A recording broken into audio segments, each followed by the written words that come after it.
Hello नमस्कार दोस्तों, स्वागत है आपके अपने YouTube channel future nursing officer में। और आज हम बात करने वाले हैं विटामिन से रिलेटेड कुछ एमसीक्यूज़ के बारे में, जो हमारे नॉट सेट से लेके जितने भी कॉम्पिटिटिव एग्जाम होते हैं उन पे आता ही है। तो इसमें हम देखेंगे विटामिन के अदर्स नेम के बारे में और विटामिन से होने वाली डेफिशिएंसी के बारे में हम बात करेंगे। तो सबसे पहले विटामिन B1 के बारे में बात करें तो विटामिन का अदर नेम होता है हमारे पास थायामीन, ठीक है, उसको हम थायामीन भी बोलते हैं। और जो इससे होने वाली बीमारी है, डिजीज है, उसका नाम है, फर्स्ट है बेरी, एक होता है अपने वर्नी के कोरोसॉफ सिंड्रोम, ठीक है।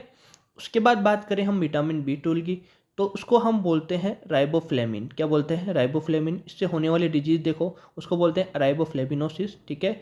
Seborrhoeic dermatitis, angular stomatitis, cheilosis का मतलब होता है क्रैक लिप्स, ठीक है, जो अपने फोल्ड्स होते हैं वहाँ पर क्या होता है, क्रैक्स हो जाते हैं। ग्लोसाइटिस, ठीक है, ग्लोसाइटिस होता है। अब बात करते हैं विटामिन B3, ठीक है।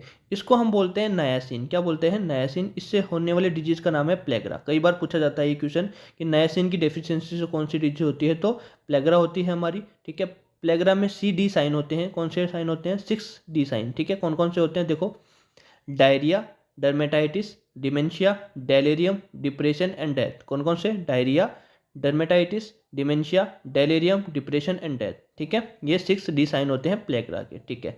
उसके बारे में बात करें हम विटामिन B5 को, इसका जो अदर नेम होता है वो होता है हमारे पास पेंटोथेनिक एसिड नाम होता है, ठीक है। इससे होने वाले डिजीज का नाम देखो, बर्निंग फुट सिंड्रोम, ठीक है, डर्मेटाइटिस, एडिनल इंसफिशियंसी और एलियोपेशिया, ठीक है। इसमें से क्या होता है, क्वेश्चन कैसे आएगा, किस तरह से आएगा कि भाई पेंटोथेनिक एसिड से होने वाली डेफिशिएंसी कौन सी है। तो 4 ऑप्शन दे देंगे, तो उसमें से आपको या तो बर्निंग फुट सिंड्रोम भी दे सकते हैं, डर्मेटाइटिस भी देखते हैं, एडिनल इंसफिशियंसी भी दे सकते हैं और एलोपेशिया भी दे सकते हैं, ठीक है। उसके बारे में बात करें हम विटामिन B6, इसको हम बोलते हैं पायरोक्सिडीन। क्या बोलते हैं? पायरोक्सिडीन, ठीक है।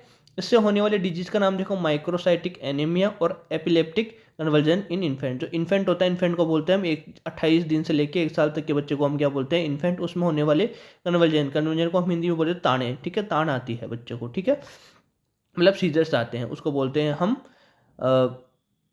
कन्वर्जन, ठीक है। और B6 का जो अदर नेम कौन सा है, वो पायरोक्सिडीन होते हैं। बाद में बात करें हम, नेक्स्ट है विटामिन B7 को, इसको बोलते हैं हम बायोटीन, ठीक है।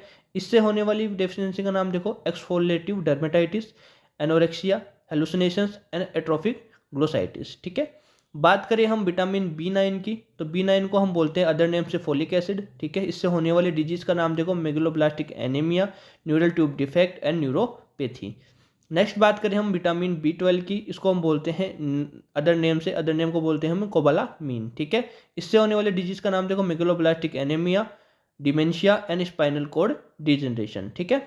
अब बात करते हैं हमारा विटामिन C, ठीक है। इसका जो अदर नेम होता है वो हमारे पास होता है एस्कॉर्बिक एसिड, ठीक है। इससे होने वाले डिजीज का नाम देखो, scurvy, bleeding gums and poor wound healing, ठीक है। नेक्स्ट आता है अपने पास इसके अंदर विटामिन A, इसको हम अदर नाम से बोलते हैं रेटिनॉल, और इससे यदि रेटिनॉल ना आए ऑप्शन में तो आएगा बीटा कैरोटीन, ठीक है। ये सबसे इंपॉर्टेंट है, इस पर बनने वाले MCQ देखो क्या बनेंगे कि इसकी कमी से कौन कौन से रोग होते हैं। तो देखो कौन कौन सी डिजीज होती है, नाइट ब्लाइंडनेस होती है, वाइट स्पॉट्स होते हैं, ग्रोथ रिटार्डेशन होता है, जीरोप्थेल्मिया होता है। अब बात करते हैं हम इसके अंदर विटामिन D की, ठीक है। तो विटामिन D है, इसको जो अदर नेम बोलते हैं कोलिकल्सिफेरॉल बोलते हैं। इंपॉर्टेंट MCQ है।